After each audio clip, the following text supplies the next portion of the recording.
Boa noite a todos, a todo e todas.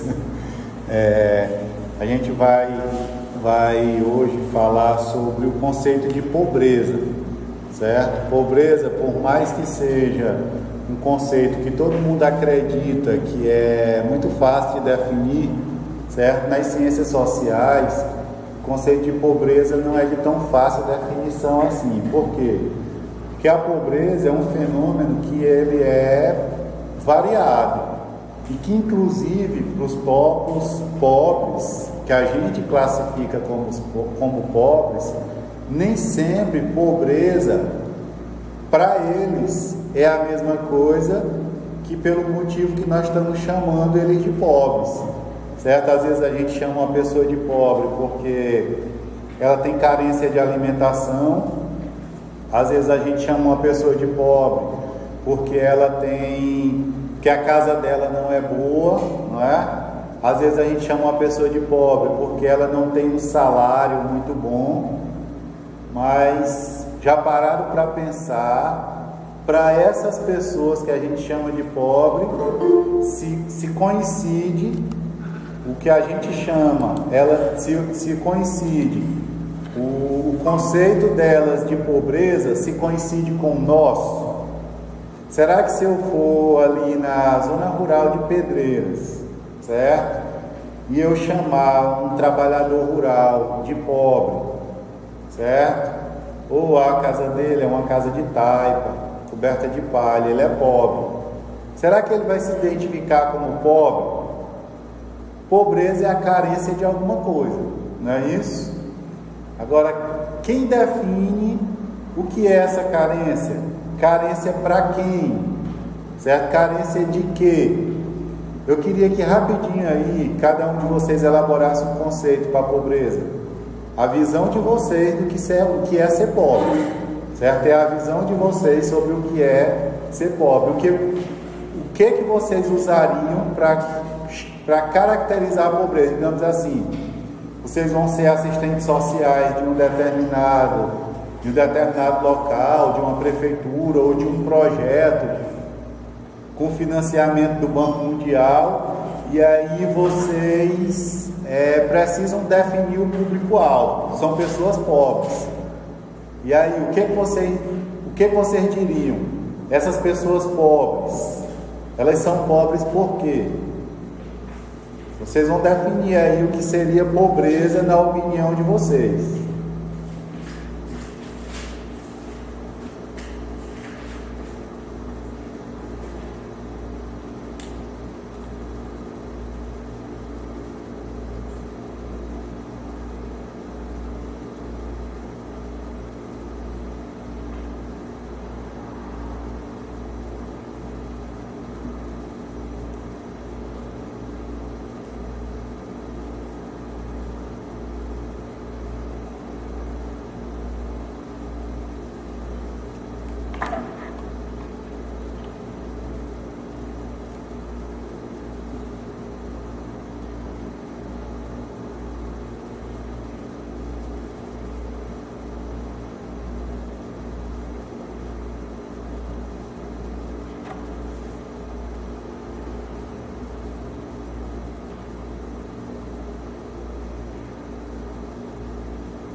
Boa noite. Para o pessoal que está entrando aqui no Meet, a gente está um pouco em silêncio agora, porque eu pedi para que os alunos elaborassem um conceito de pobreza. Vale para vocês também, viu? O que seria pobreza para vocês? Como vocês conceituariam pobreza?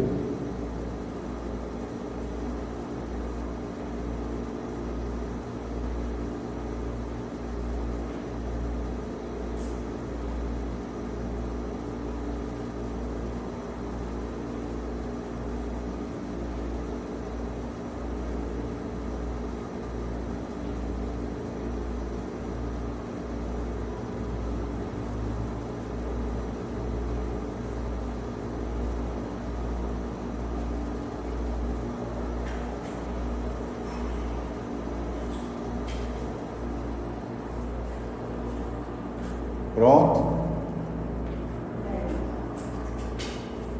Pessoal do MIT, elaborou seu conceito de pobreza? Vamos lá.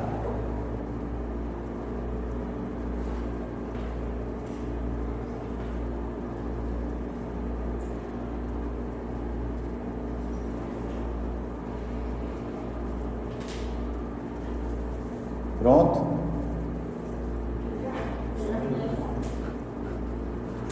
Vocês do MIT, cadê o conceito de pobreza de vocês? Já elaboraram?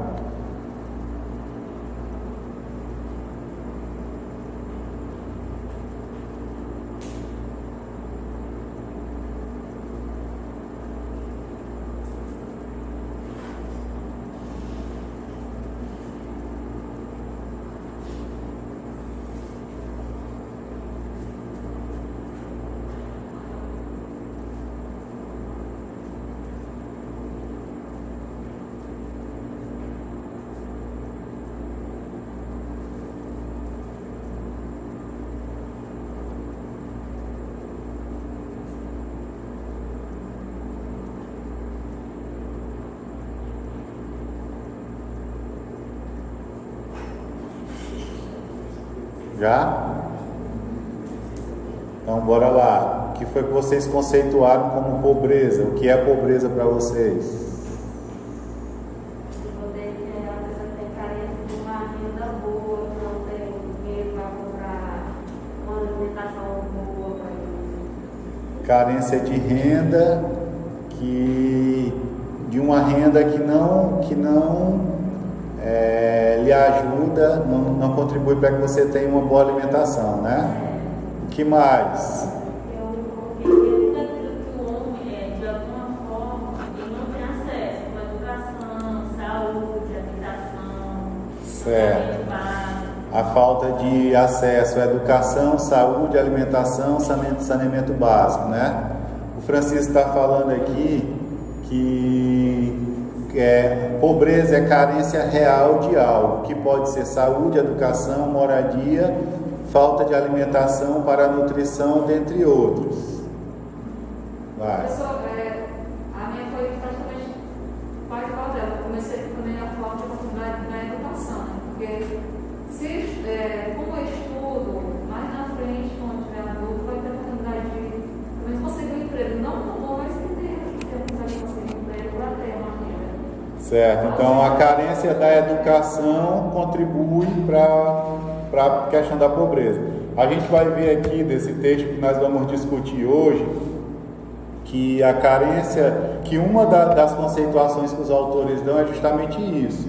A ausência de alguns serviços como a educação, ela acaba fazendo com que se desencadeie um processo muito mais amplo de carências. Por quê? Porque sem educação falta o conhecimento, falta a possibilidade de entrar no mercado de trabalho, falta a possibilidade de você conseguir uma renda equilibrada que vai lhe garantir os outros benefícios, como a saúde, a alimentação, o transporte. Vamos lá. Pobreza é falta de estrutura social como bem-estar econômico da sociedade atual, como a alimentação e não poder ter uma renda para a sustentação família. Certo, então, também no sentido da carência de alguns benefícios que vão contribuir para um bem-estar completo, não é isso? Vamos, mais. A pobreza pode ser definida como a falta de recursos financeiros que impossibilitam a pessoa de se beneficiar de algum tipo de direitos básicos, como saúde, moradia, educação, etc. Certo, vamos lá. A minha também foi da mesma linha de raciocínio. Para mim, existe o mínimo necessário para a sobrevivência digna do ser humano, para que saúde, educação, liberdade social e econômica e estabilidade financeira e alimentícia. A pessoa também é considerada pobre quando tem falta de direitos. Certo, então, uma coisa que pareceu consenso entre todos é que não necessariamente a carência é de dinheiro, né? Que vocês colocaram aí, que não necessariamente o que vai fazer uma pessoa se tornar pobre é o dinheiro, mas, certo? a falta da educação, da saúde, da habitação e de alguns outros benefícios sociais vai fazer com que o indivíduo se torne pobre, carente. Por quê? Porque justamente esses benefícios, eles completam a vida de uma pessoa, certo? Dinheiro sozinho não resolve tudo, certo? Tem gente que tem dinheiro e que não tem educação, certo? Que não tem qualificação profissional. Então, dinheiro, necessariamente renda, não está associada à qualificação, à educação. Então é o seguinte, o texto que a gente vai discutir aqui, certo? O texto justamente o nome do texto é A Pobreza como um Fenômeno Multidimensional. Ou seja, a pobreza é um fenômeno que tem várias dimensões e, inclusive, pode ser olhada por vários pontos de vista. Então, não necessariamente a pobreza se pode se caracterizar somente por um ponto de vista, como, por exemplo, o dinheiro, certo? A ausência do dinheiro, às vezes, é muito menos sentida do que a ausência de outros bens, como, por exemplo, a educação.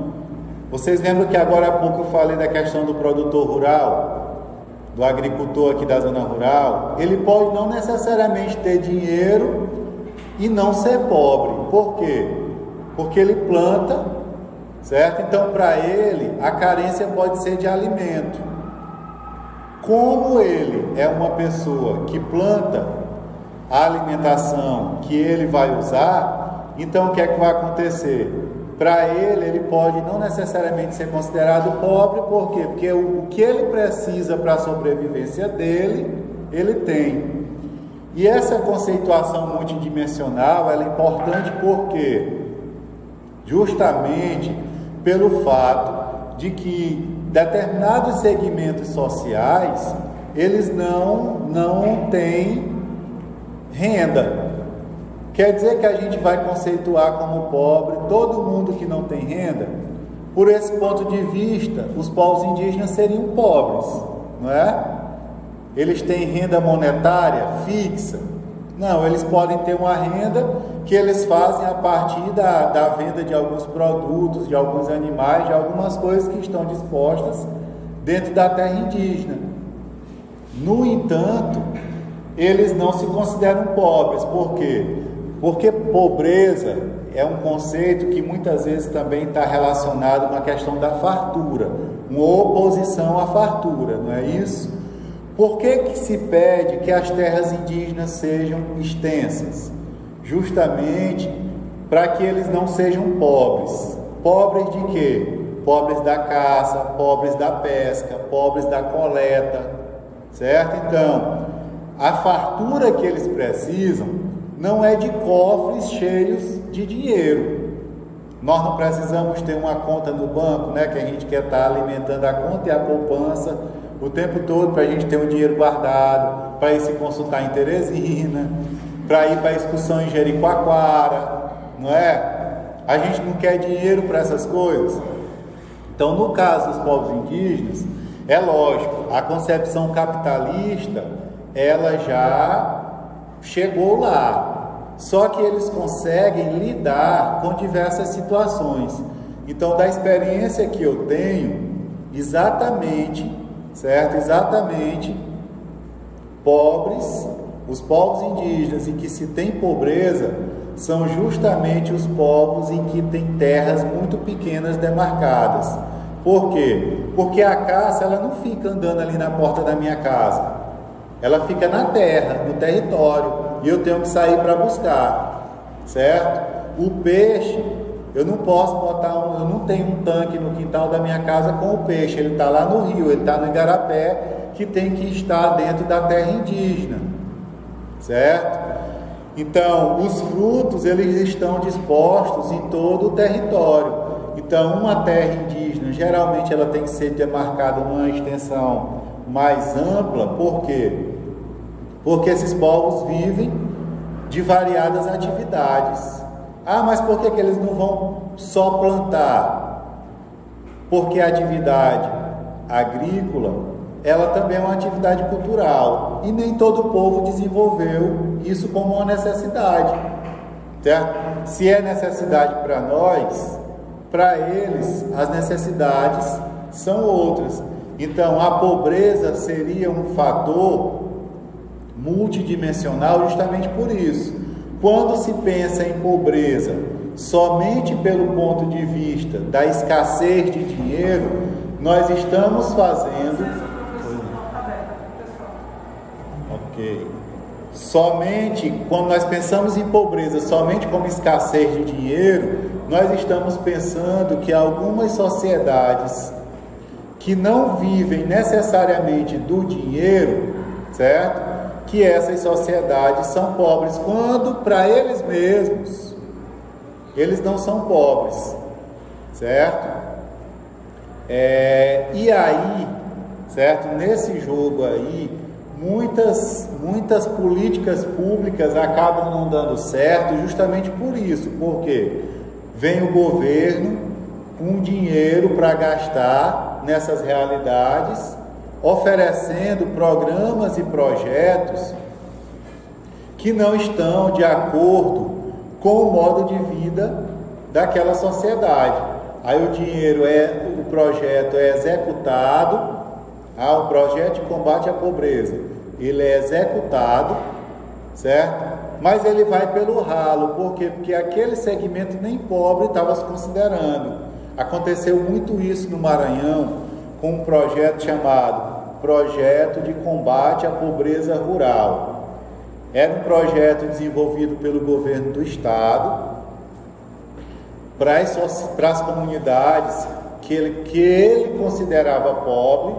Esse projeto era executado não com dinheiro do governo do estado, ele era executado com recursos do Banco Mundial, certo? Recursos do Banco Mundial. E aí, a própria caracterização do que era ser pobre era dada pelo Banco Mundial. Era o Banco Mundial que definia o que era ser pobre. Então, para o Banco Mundial, ser pobre era ter uma renda, certo? Uma renda per capita de até $90 por mês, certo? $90 por mês. E aí o que é que acontece? Boa parte da população rural do Maranhão não tinha uma renda de $90 por mês, que equivalia mais ou menos a R$270. Só que boa parte das pessoas que foram incorporadas nesse projeto não tinham essa renda, mas também não necessariamente se consideravam pobres, porque o projeto foi executado para comunidades quilombolas também, comunidades indígenas, certo?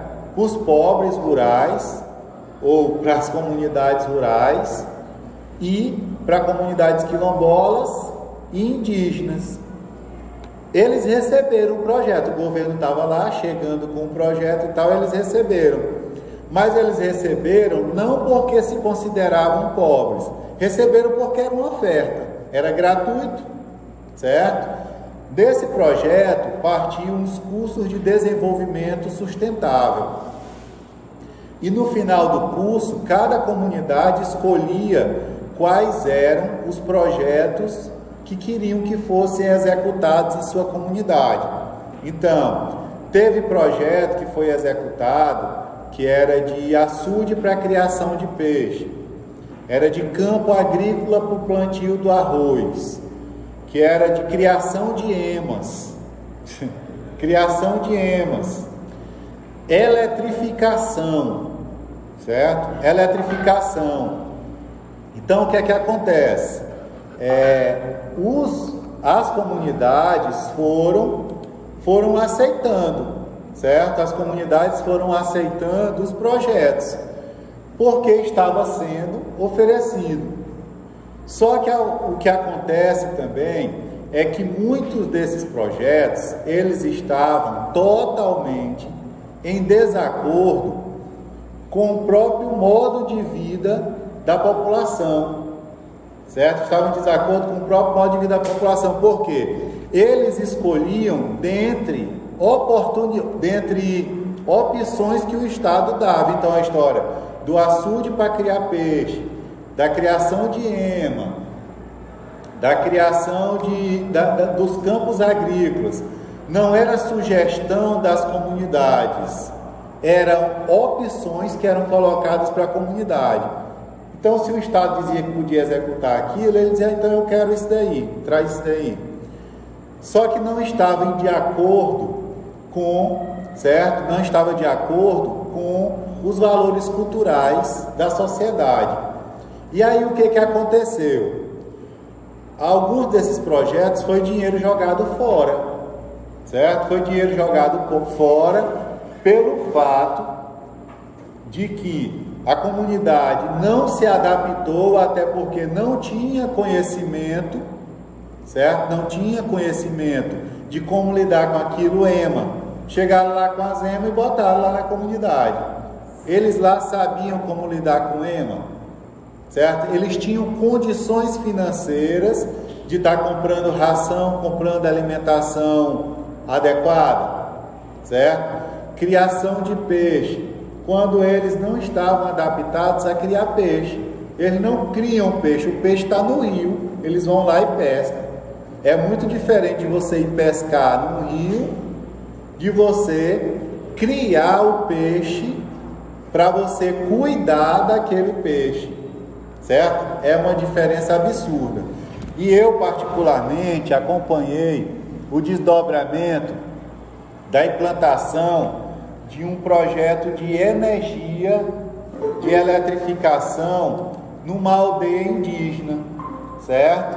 E aí o que é que acontece?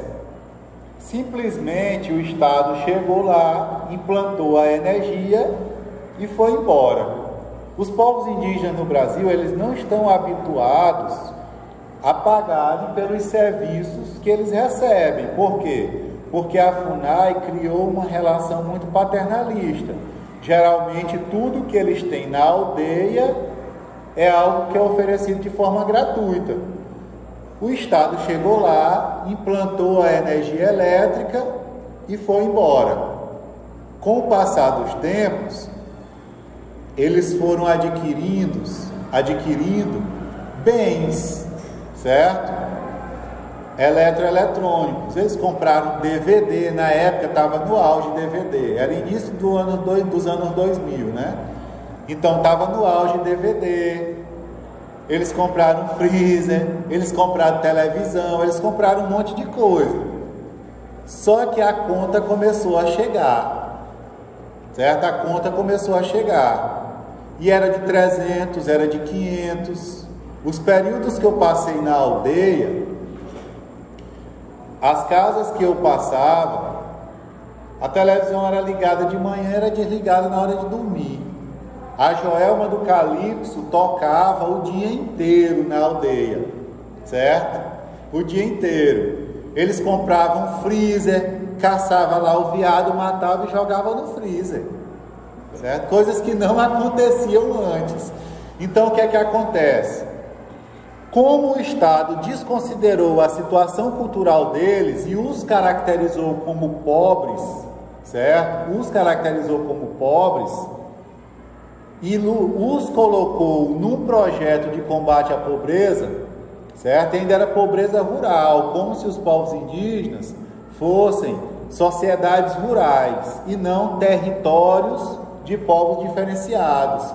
Então, colocou eles, levou o projeto, certo? E jogou eles dentro de um grande problema. Por quê?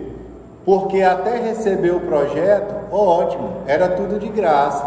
Mas depois que chegou a energia tinha que ser paga, certo? E paga por quem?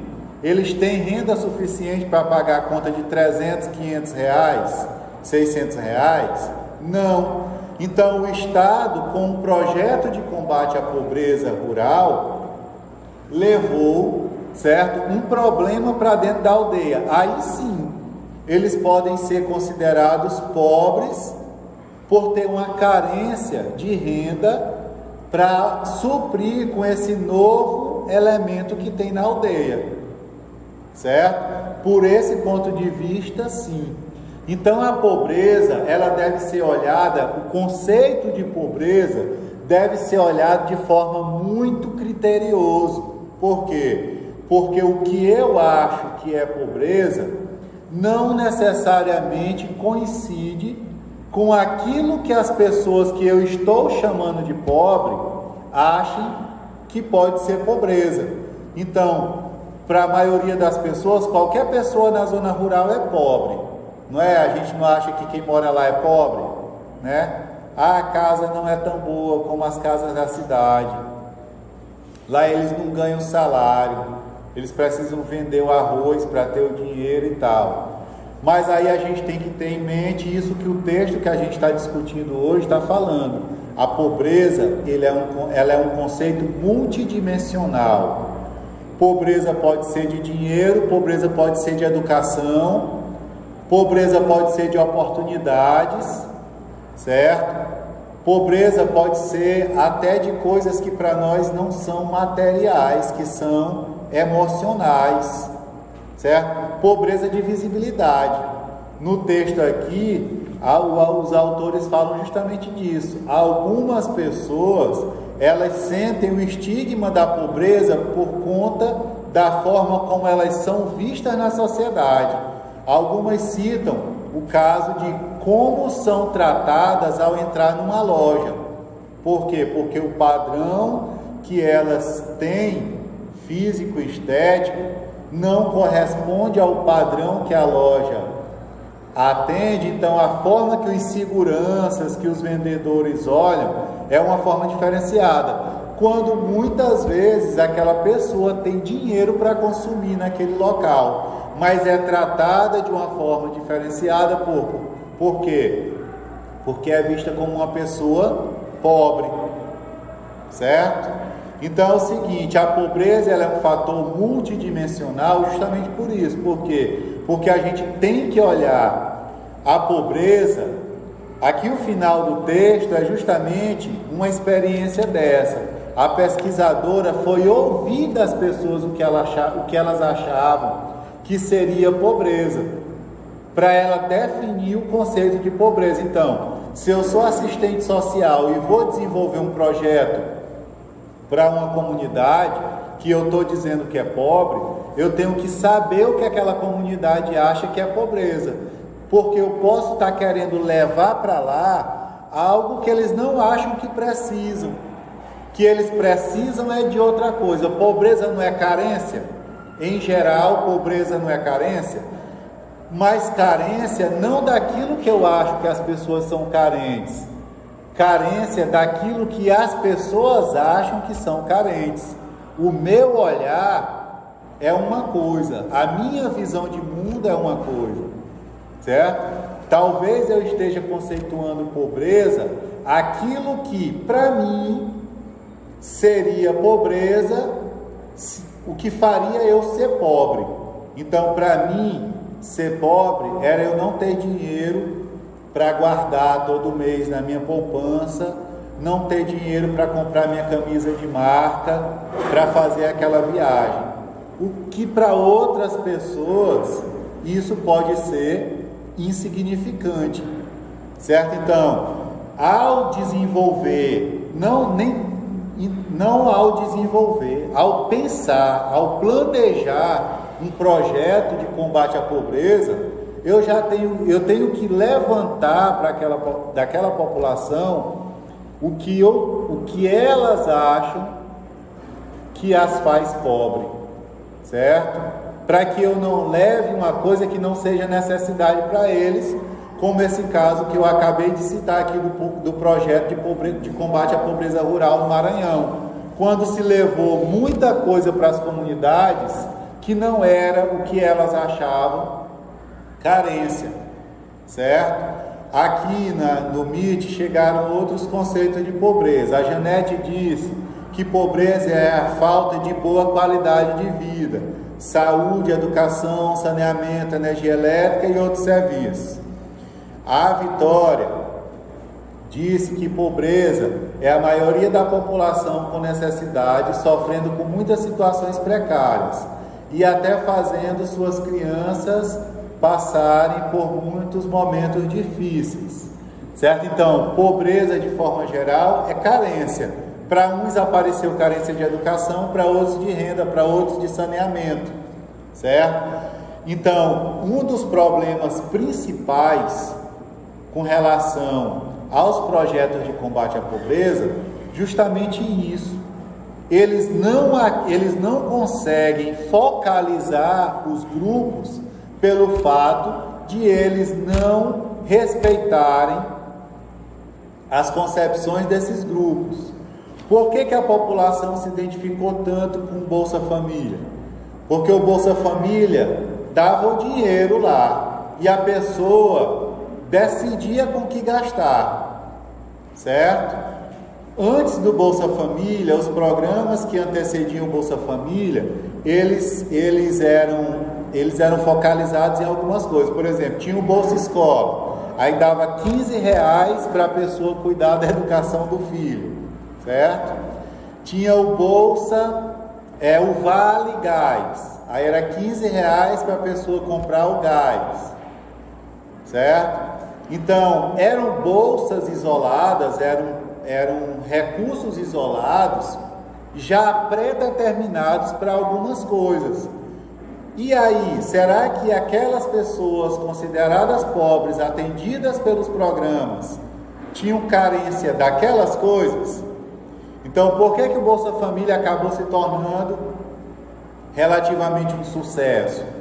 Justamente pelo fato de que o Bolsa Família oferecia o recurso e a pessoa sanava as carências que ela achava que tinha com aquele recurso. Francisco está falando aqui que, além disso, o Bolsa Família também traz outros benefícios, como a frequência na escola e a vacinação em dias. Exatamente, a questão do controle da saúde e da educação, certo? Então, o que as pessoas acham que é carência, elas vão atrás de sanar com aquele recurso. Não viram lá o vídeo da mulher que diz que uma calça de marca custa R$300, não é menos que R$300? Então, para comprar uma calça com aquele dinheiro do Bolsa Família não dava, porque uma calça de marca não é menos que R$300.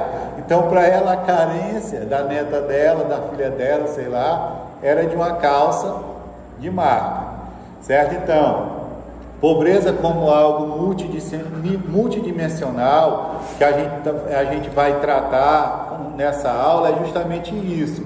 Pobreza não é uma coisa ou outra. Pobreza pode ser muita coisa.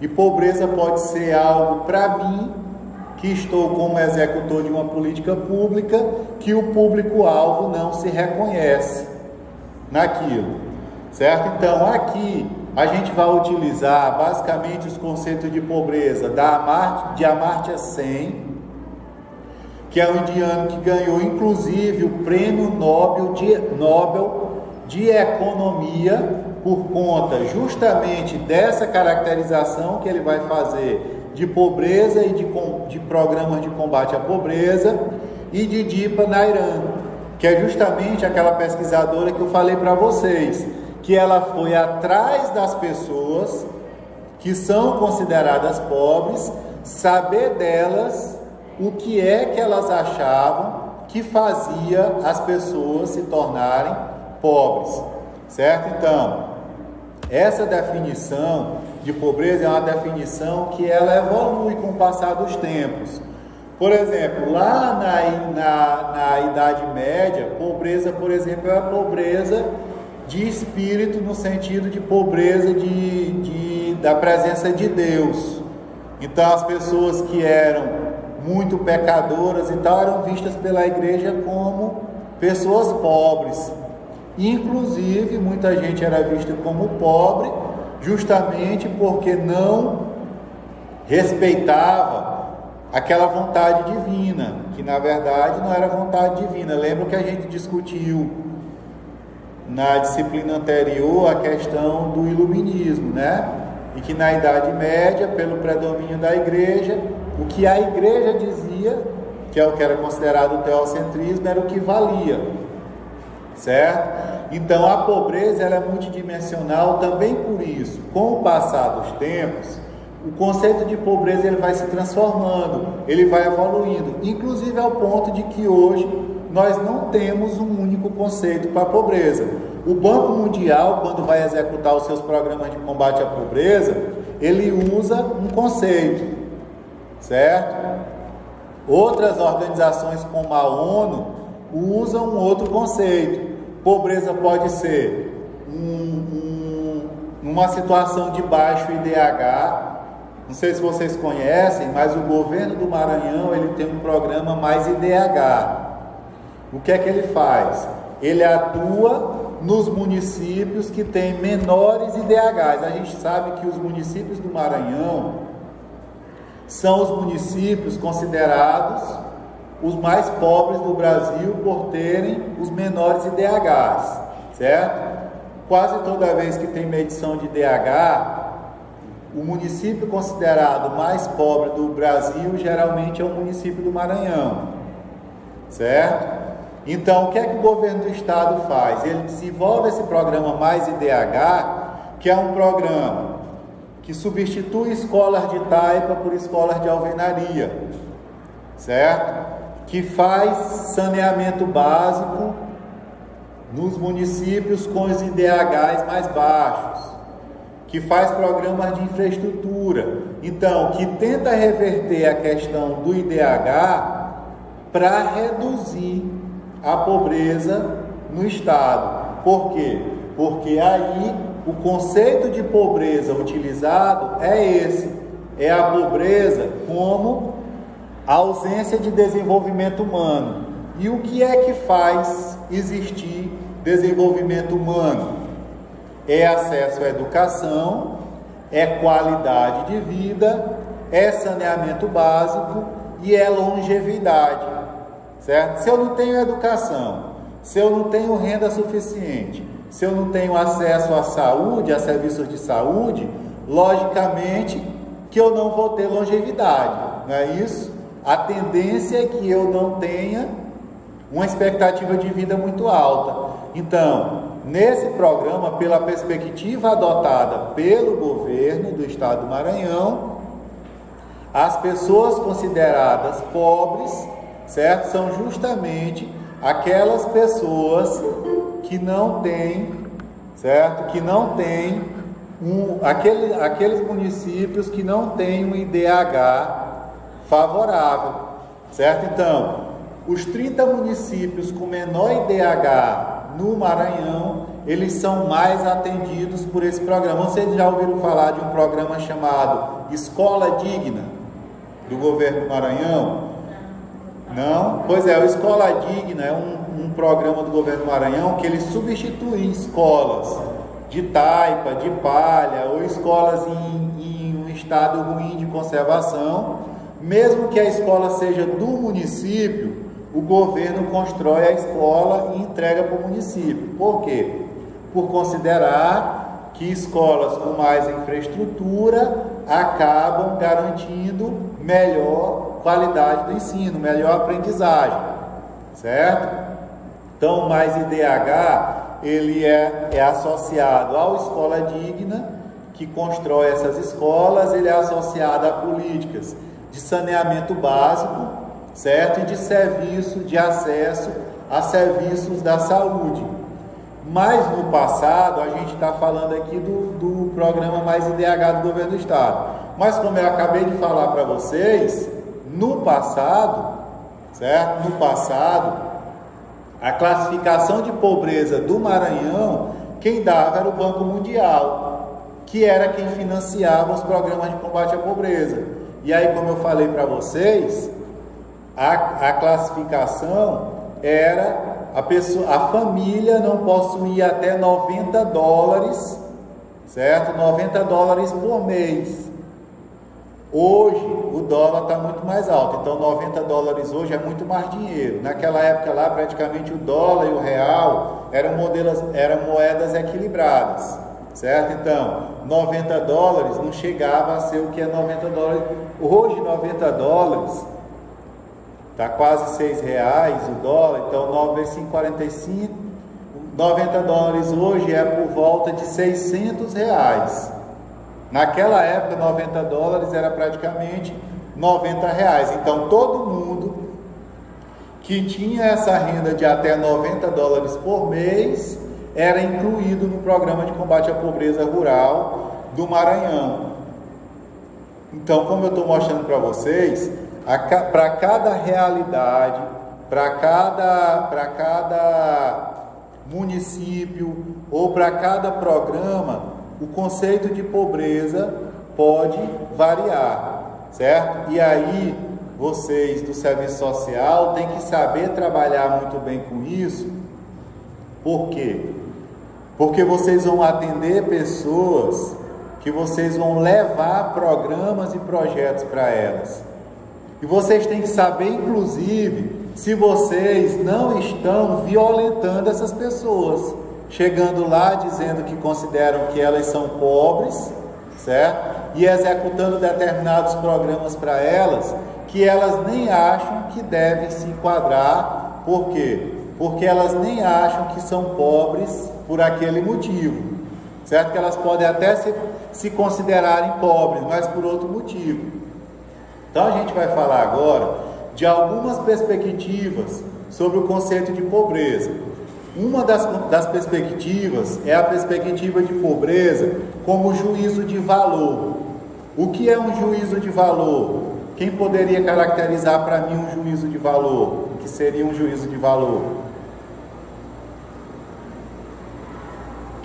Quem é que sabe me dizer o que é juízo de valor?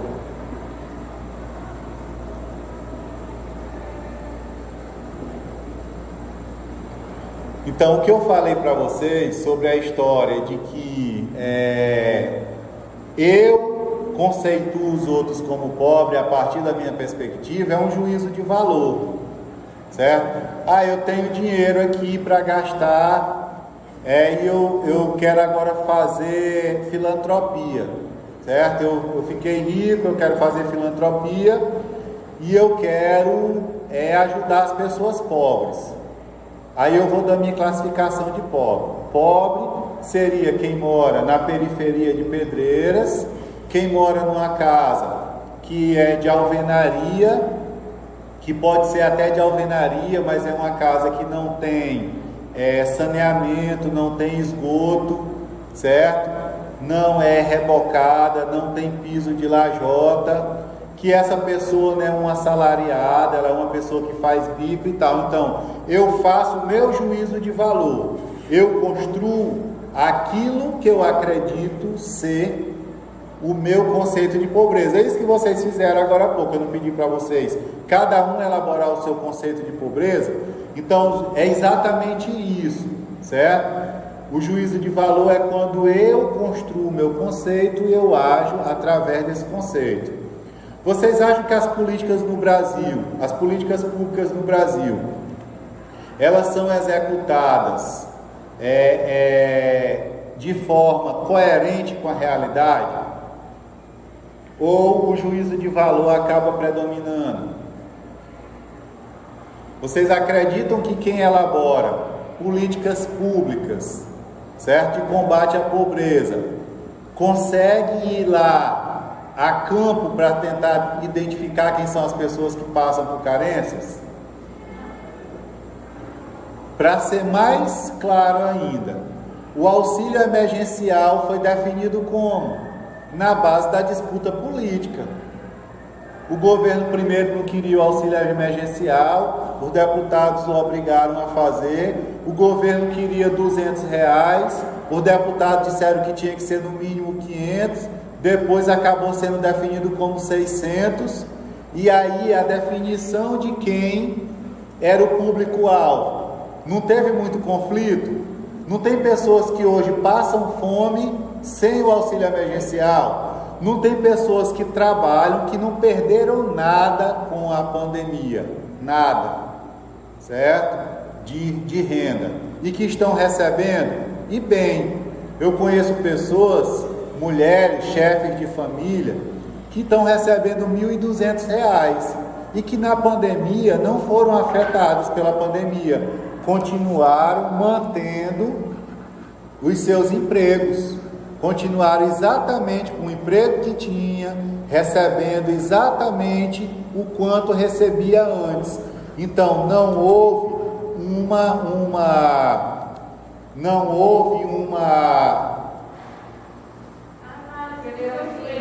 poder estabelecer isso superficial.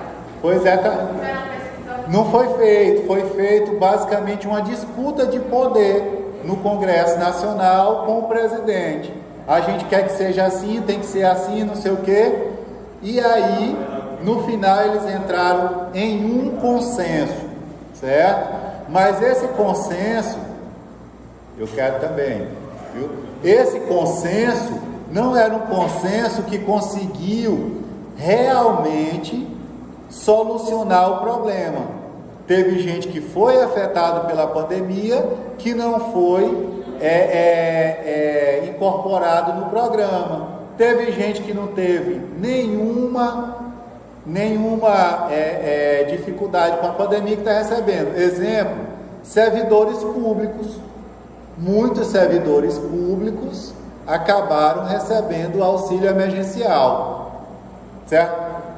Quando na realidade os servidores públicos continuaram recebendo seus salários todo mês.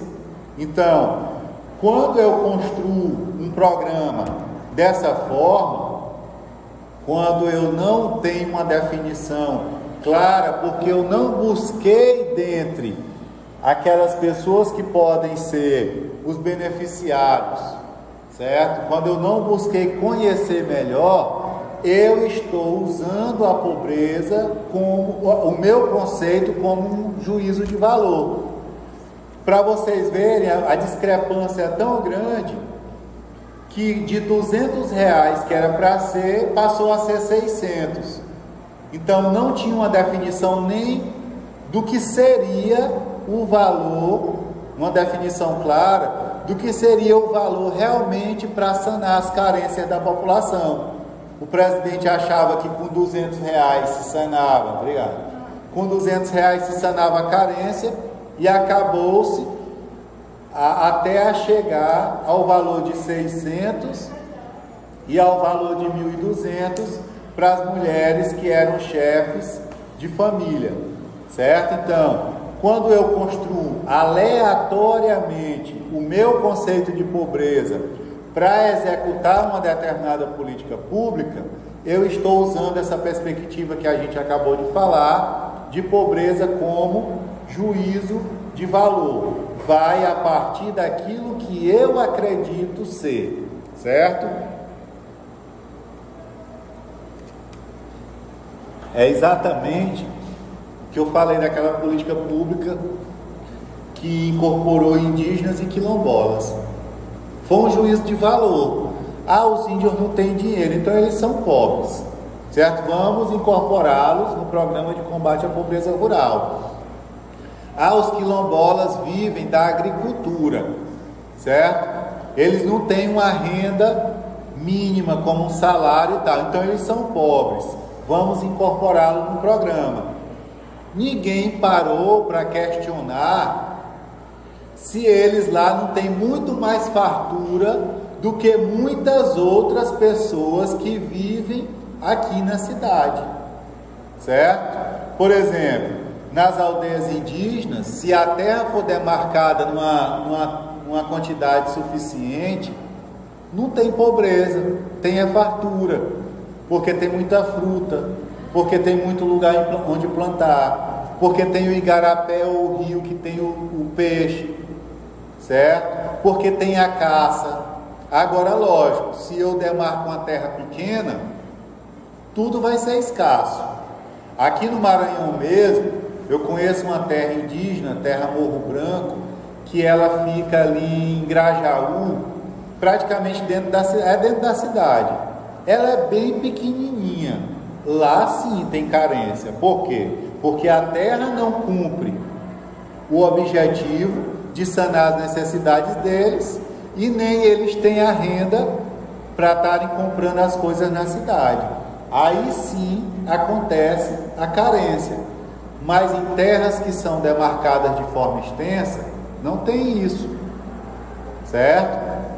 Então, quando eu somente universalizo o meu conceito de pobreza para outras pessoas, eu estou fazendo um juízo de valor, certo? Eu estou fazendo um juízo de valor e aí eu construo pobreza como juízo de valor. A outra perspectiva que a gente vai usar agora é pobreza como um conceito relativo. Então, o que seria pobreza como um conceito relativo? É justamente quando eu estabeleço um determinado parâmetro, certo? A pobreza é distribuição desigual de renda, certo? Pobreza é distribuição desigual de renda. Então, é preciso que se tenha uma renda de até um salário mínimo para uma família de até 3 pessoas, para que não seja considerado pobre. Passando disso, é considerado pobre.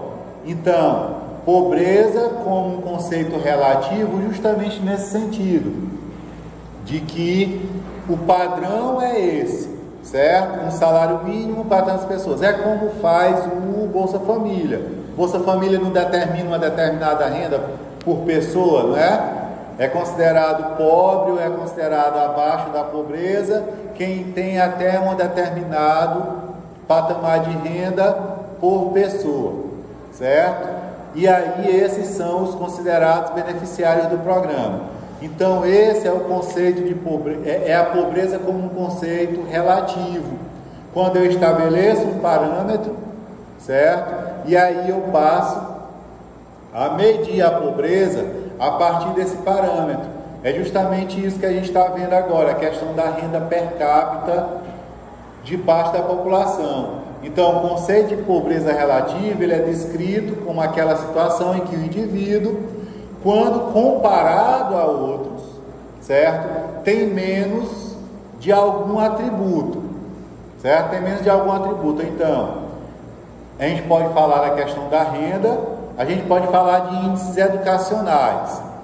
Então, são considerados pobres, por exemplo, todos os brasileiros a partir de 14 anos de idade que não são alfabetizados, certo? Que não são alfabetizados. Então, todos aqueles com 14 anos ou mais alfabetizados estariam fora do conceito de pobreza.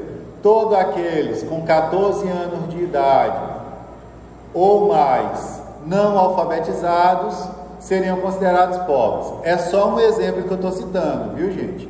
Só um exemplo que eu estou citando para vocês perceberem. Então, quando o enfoque é relativo, é justamente quando eu faço uma comparação, certo? Eu comparo algumas pessoas que têm um determinado padrão com outras que estão fora daquele padrão. Então, quem está inferior àquele padrão é considerado pobre. Então, esse é um enfoque relativo da pobreza. E aí a gente tem também o enfoque absoluto, certo? Para o estabelecimento de limite de pobreza, utiliza-se diferentes enfoques. Por exemplo, uma das primeiras coisas que foi falada aqui na aula, quando eu pedi os conceitos de pobreza, foi a questão da alimentação, não foi? É pobre aquele que não consegue ter uma alimentação suficiente ou uma alimentação saudável, certo? Então aí está relacionado ao enfoque biológico, certo? O que é o enfoque biológico? Ele define a linha de pobreza a partir de requisitos nutricionais. Lembram que no começo do primeiro governo do Lula foi criado um programa chamado Fome Zero? O Fome Zero, ele tinha essa característica aqui. O que era que ele definia? Pobre é todo aquele que não tem pelo menos 3 alimentações por dia. Lógico que não tem por não ter condições para ter, certo? Tem pessoas que não faz 3 alimentações porque não quer, porque faz dieta, porque faz não sei o que, aí, ó, jejum intermitente. Então é o seguinte, o programa Fome Zero, ele estava voltado para atender as carências nutricionais e alimentares de segmentos da população que não tivessem até 3 alimentos, ao mínimo, no mínimo, 3 alimentações por dia, certo? Então, o programa buscava atender essa população, certo? Buscava atender aqueles que estivessem com essas carências. Por quê? Porque as 3 alimentações, café da manhã, almoço e jantar, elas são consideradas fundamentais. Tem gente que não dá o mínimo valor ao café da manhã e, na verdade, o que os profissionais da nutrição dizem é que o café da manhã ela é a alimentação mais necessária, porque o corpo está vindo de um longo período de repouso, né, que são as horas de sono, e aí você começa a fazer atividades que vai lhe desgastar fisicamente. Se você não estiver bem alimentado, você consequentemente vai passar por alguns problemas. Então o café da manhã como alimentação necessária. E a gente sabe que no Brasil, boa parte da população não tem acesso a essa alimentação, certo? Por quê? Por conta da pobreza, por conta da escassez de renda, certo? Então, quando o Fome Zero definia isso, ele definia claramente quem é o seu público-alvo, certo? Pessoas a quem falta pelo menos uma alimentação são pessoas que têm carências nutricionais, e essas carências nutricionais vão acabar afetando a saúde, certo? Afetando a saúde. Então o programa, o Fome Zero, ele tinha esse enfoque biológico, certo? O outro enfoque é o enfoque de necessidades básicas. E esse enfoque, ele também, apesar de ele estar no enfoque absoluto, ele também pode estar no enfoque relativo. Por quê? O que são necessidades básicas? Vocês saberiam me dizer o que são necessidades básicas?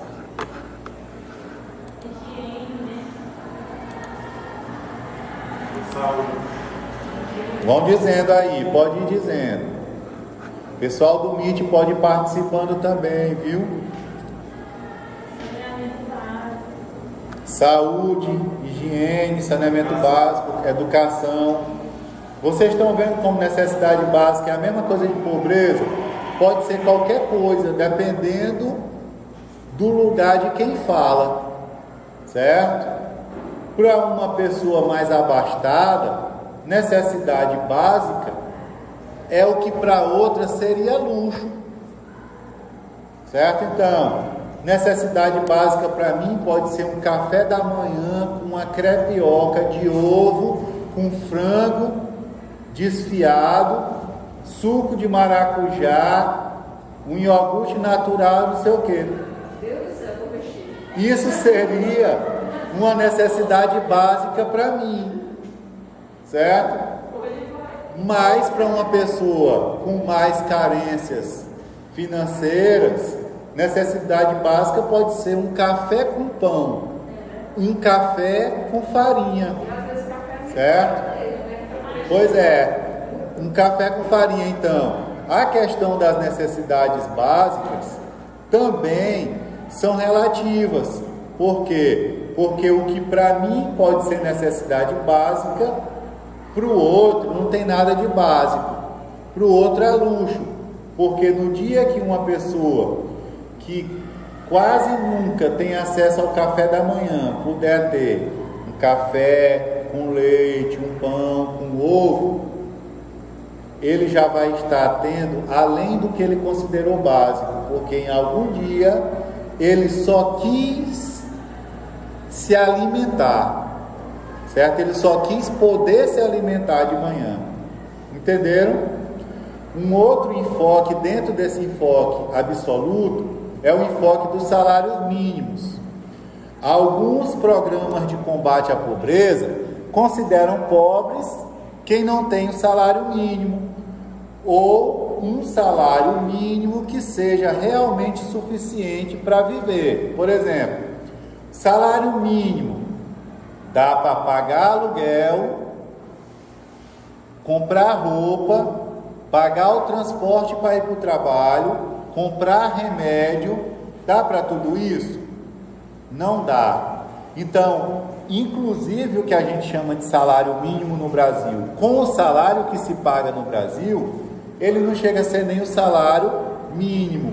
Ele só é o salário que é pago para as pessoas mesmo, porque ele não representa de fato o que é mínimo para as pessoas sobreviverem, certo? Rapidinho aqui, gente.